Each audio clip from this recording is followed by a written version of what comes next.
E o mercado financeiro esperava, muito por essa redução na taxa básica de juros. Eu já vinha falando aqui no nosso SBT News que, inclusive, a parte dos analistas que acreditava numa redução de 0,5 ponto era considerada otimista, porque o mercado, em sua maioria, apostava numa queda de 0,25, ou seja, prevaleceu o momento ali um pouco mais otimista. Só que o detalhe é o seguinte, esse anúncio da redução da Selic ainda não repercutiu no mercado financeiro, porque ele foi feito depois do fim do pregão da quarta-feira no Ibovespa, O Ibovespa, que é o principal índice da Bolsa de Valores de São Paulo, a B3, fechou em queda, inclusive, de 0,32% na quarta-feira. Eles passaram todo o pregão, todo o dia, ali na expectativa, naquela ansiedade por saber de quanto seria ou não essa redução, se seria uma redução mais modesta ou então uma redução mais ali agressiva, como foi a que de fato aconteceu. Por isso que foi um dia ali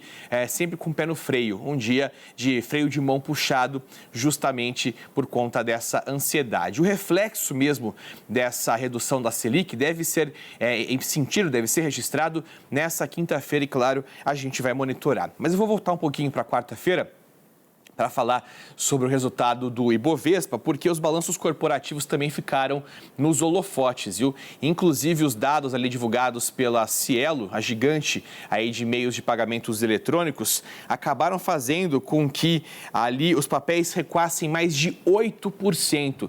Foi uma desidratação gigantesca depois que a empresa anunciou um lucro líquido de mais de 708 milhões de reais, indicava um crescimento de mais de 11,5% em comparação ao segundo trimestre do ano passado, só que os analistas de mercado esperavam que esse crescimento, que esse lucro poderia ser maior. Como ele veio com um pouco menos de força, acabou decepcionando. Isso, de certa forma, tem feito com que eles se preocupem em relação às dinâmicas de preços da companhia daqui para frente. Por isso que teve essa desidratação de 8%. No cenário internacional, o mercado estava de mau humor nessa quarta-feira. Foi um dia ali realmente de repercussão ainda daquela informação que eu já tinha trazido ontem sobre o rebaixamento da nota de crédito dos Estados Unidos, que era de AAA, ou seja, 3As, para AA+.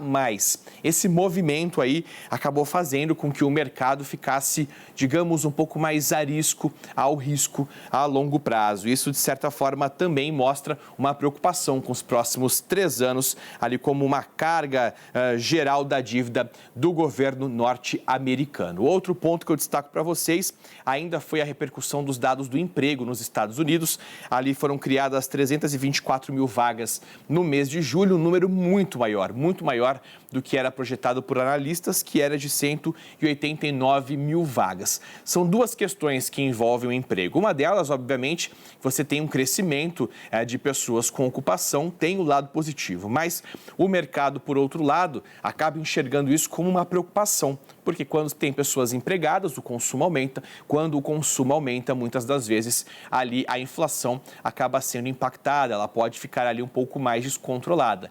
E como a gente sabe, o Federal Reserve, que é o Banco Central norte-americano, tem trabalhado de forma bastante intensa ali com uma política um pouco mais agressiva de juros, justamente para frear a inflação. O dólar continua subindo, teve uma alta no primeiro pregão do mês de agosto e no segundo pregão, nova alta de 0,31, fechou cotada a R$ 4,80.